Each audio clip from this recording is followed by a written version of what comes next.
ரட்சகராகிய இயேசு கிறிஸ்துவின் நாமத்தினாலே உங்களுக்கு என்னோட அன்பின் வாழ்த்துக்கள். இன்றைய நாள் தியானத்துக்காக தேர்ந்து கொள்ளப்பட்ட வேத வசனம் அப்போஸ்தலனாகிய யோவானுக்கு வெளிப்படுத்தப்பட்ட விசேஷம் முதல் அதிகாரம் 3வது வசனம். இந்த தீர்க்க தரிசன வசனங்களை வாசிக்கிறவனும் கேட்கிறவர்களும் இதில் எழுதியிருக்கிறவைகளை கை கொள்ளுகிறவர்களும் பாக்கியவான்கள், காலம் சமீபமாயிருக்கிறது. முந்தின வசனங்களிலே சொல்லப்பட்டபடி சீக்கிரத்திலே சம்பவிக்க வேண்டிய, அதாவது உலகத்தின் முடிவிலே நடக்கப் போகிற காரியங்களை பிதாவாகிய தேவன் இயேசு கிறிஸ்துவுக்கு ஒப்புவித்த அப்படிப்பட்ட காரியங்களை இயேசு கிறிஸ்து தம்முடைய தூதனை அனுப்பி நம்முடைய ஊழியக்காரனான யோவானுக்கு வெளிப்படுத்தின செய்தி தான் வெளிப்படுத்தின விசேஷம். அவன் சொல்லுகிறான், இந்த வேத வசனத்தை வாசிக்கிறவர்கள் கேட்கிறவர்கள் இதில் எழுதியிருக்கிறதை கை கொள்ளுகிற அனைவரும் பாக்கியவான்கள். ஏன்னா இந்த வேத வாக்கியங்கள் எல்லாம் ஒரு காலம் மனுஷருடைய சித்தத்தினாலே உண்டாகாதபடி தேவனுடைய பரிசுத்த மனுஷர்கள் பரிசுத்த ஆவியினாலே ஏவப்பட்டு பேசின வார்த்தைகள் தான் இந்த வேதாகமம். தேவ ஆவியினாலே நமக்கு அருளப்பட்ட இந்த வேத வாக்கியங்கள் நாம் தேர்ச்சி பெறவும் நற்கிரிகள் செய்ய தகுதியுள்ளவர்களாகும் படிக்கும் நம்மை போதித்து கடிந்து கொண்டு சீர்திருத்தி நமக்கு நீதியான காரியங்களை கற்றுத்தரவும் பிரயோஜனமுள்ளவைகளாக இருக்கிறது.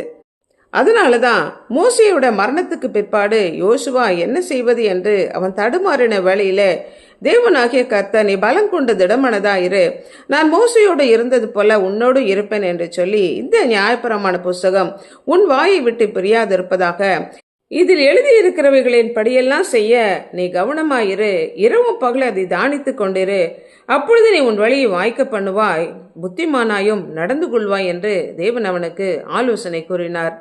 தேவனாலே நமக்கு அருளப்பட்ட ஆவியாயும் ஜீவனமாய் இருக்கிற இந்த வார்த்தைகளின் படி நடக்க அழைக்கப்பட்டவர்கள் நாம். சிறையிருப்பிலிருந்து வந்த தேவ ஜனங்கள் தேவனுடைய வார்த்தைகளை வாசிக்க கேட்கும்போது எழுந்து நின்று கைகூப்பி வணங்கி முகங்குப்புற விழுந்து தேவனை தொழுது கொண்டார்கள்.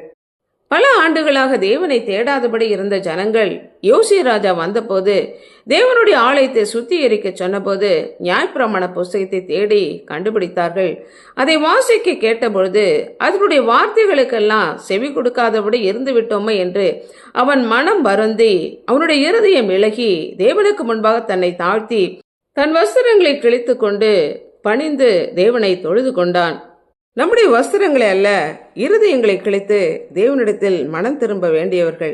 தேவனாலே நமக்கு எழுதி கொடுக்கப்பட்ட இந்த வார்த்தைகளின்படி நாம் செய்யும்படிக்கு இவைகள் நமக்கும் நம்முடைய பிள்ளைகளுக்கும் என்றென்றைக்கும் உரியவைகள். அனுதினமும் தேவனுடைய வார்த்தையை படித்து அதன்படி நடக்கிறோமா என்று நம்மை நாமே ஆராய்ந்து பார்ப்போம், ஜெபிப்போம். அன்புள்ள ஆண்டவரே, எங்களை படைத்தவரே, கர்த்தர் எங்களுக்கு எழுதி கொடுத்த உம்முடைய வார்த்தைகளுக்காக நன்றி செலுத்துகிறோம்.